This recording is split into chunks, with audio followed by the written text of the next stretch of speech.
Talking Pictures Part 4.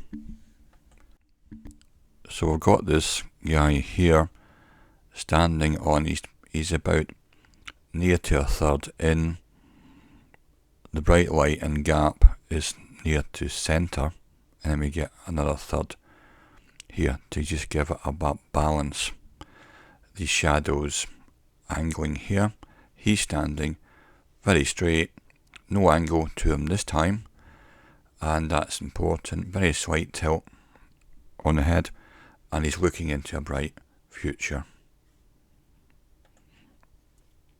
This is a surreal one where it fills your brain, because rather than seeing a reflection of the face, you see this viewpoint from behind, and this is a surreal type of idea which entices your brain, and then if you repeat this idea, you get a diagonal.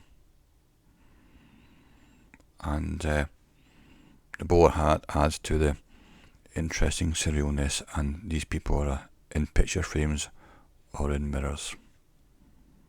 Make a good album cover, that type of thing. This is a fantastic colours and lighting on the street, on the bridge. This deep blue, purpley blue here, and this orange. Fantastic lighting. There's a building here. This is what happens when you just record things without filtering. What you get is not what your brain will see, but this is what cameras record. They record the actual colour temperatures of different forms of lighting, and sodium lighting goes very orange. And just to get a matter of interest, we have a figure slap bang in the middle. He's central, deliberately. And what we have is, from here to here is a third, and from here to here is a third, and we have the third in the middle. This is a good composition. It makes it satisfying to the eye.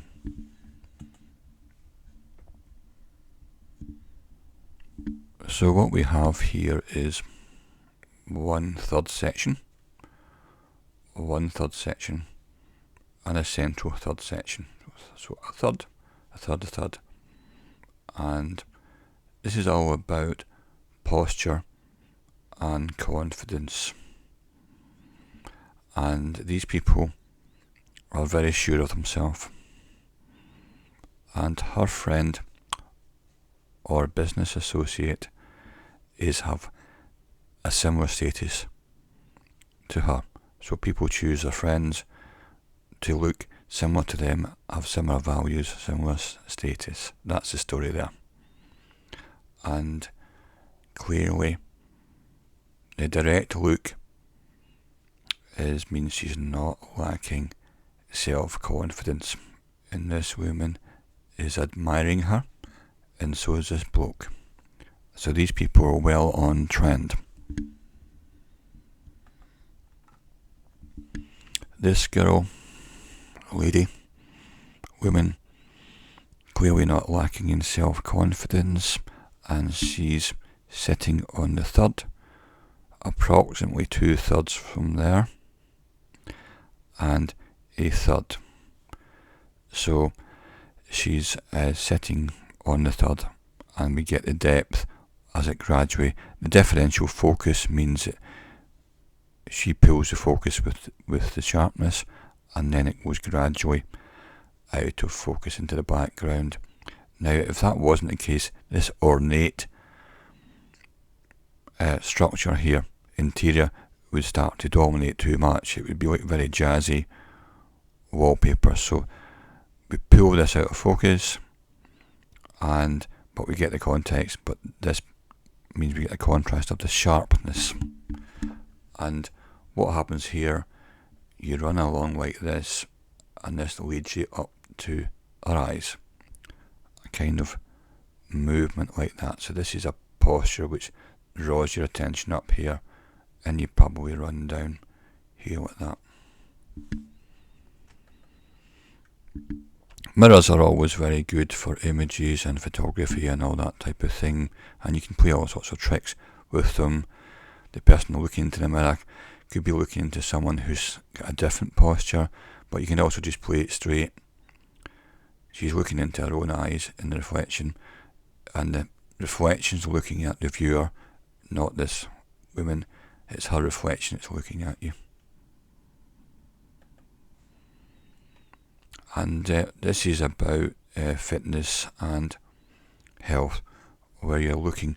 What we've got here is an angle going up the way, and you'll notice from about here to there, that's about 2/3, and we have a third section to the left. Place the woman here on this section, a third from the left, and this bit extends to 2/3. So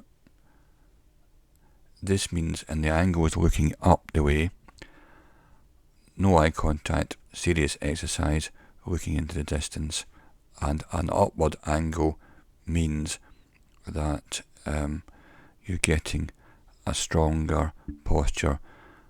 Our shoulders look wider and you're pointing up the way. Normally this would distort a person because your angle is up the way, but this is balanced so that the head is upright and even with a very slight tilt, but not much. This is an approachable picture where the girl is very respectable and safety conscious with the hat on there, and sunny day, and this helps to, doesn't really distract, it just makes it a community type of thing. She's in the park on a bicycle, but very strong lighting here. But what we have is flags, which is big bits of card or board or reflectors used to block and diffuse the direct light. Otherwise you'd be looking like this, very harsh lighting. So this is nice and diffused because she's essentially sitting in a tent. This is a fantasy cyberpunk type of image, steampunk, not cyberpunk but steampunk, which is a Victorian steam driven idea in modern times. And the woman's not actually completely human, you can tell by her eyes, but she certainly knows how to dress well. And we have a sloping angle on the chair here, and we have a jaunty angle on the hat and the timepiece. This angle, very important positioning here. And essentially her chest is puffed up, makes her look very strong and delicate. This is a kind of rock star type of idea, running the guitar fretboard along like this, simulating a plectrum, and it's a Les Paul copy. It's not an original Les Paul. There's a switch there. Same guitar that Jeff Beck would, style of guitar that Jeff Beck would use. Jimi Hendrix used a Stratocaster. Eric Clapton probably more likely to use a Les Paul. We get this angle diagonal like that creates the impact. This is straight, horizontal. This diagonal follow the arm creates the angle that we need, which follows this line here. Is she playing it? No, that's not the grip of someone who actually plays the guitar. That's not making a chord. That thumb is smelly. She's holding that neck.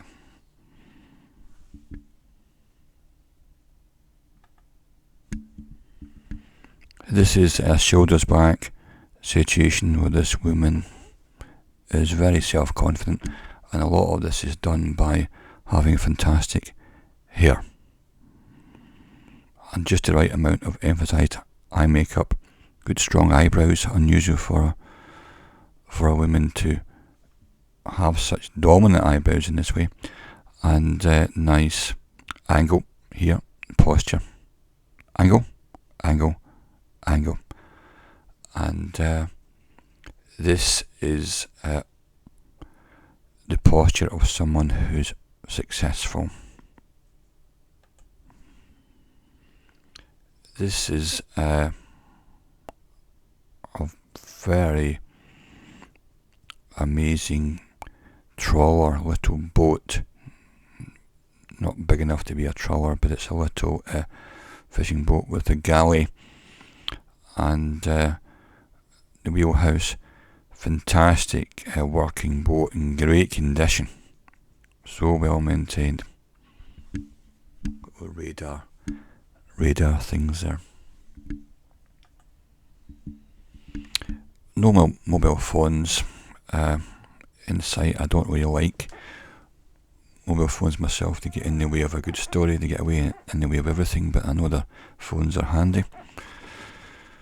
And so therefore this is to do with relaxed train journey. These are not really commuters, these are people who are travelling on the train for leisure, keeping movement and fuzziness to create the sense of movement. And here we get this angle running like this, strong diagonal, and a running diagonal up the way. Strong diagonals like this always convey dynamics and impact.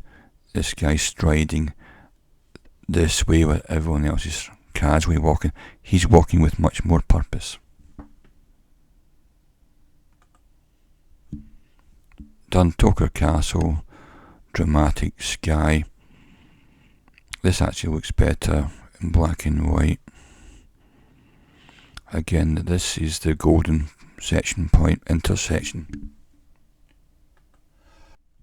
where that's coming in a third. In this bit here, from here, 2/3. This is going up and down, 1/3, approximately, and 2/3 to get the balance. 1/3 for the sea, 2/3 for the sky. It is a fancy town I've created in the northwest of Scotland, creating it an idealised town. I don't mean town, I mean village. And what's the difference between a village and a hamlet? The difference is a village has a church. So we get this nice diagonal running along here. Snow-capped mountains. Roughly about 1/3 of sky, and then 2/3 of land. So you can reverse this principle. 2/3 and 1/3 for the sky. Very strong winter lighting. Harsh side lighting gives emphasis to all the shape of the edges. So that very low angled lighting, you can see that the light's hitting the far away part of the landscape, but this is in shadow here. The near part's in shadow, and the light's hitting here, row of houses, and it's very bright and clear, and we get very sharp edges on the buildings. It's a close-up of the lady with the $1 million haircut.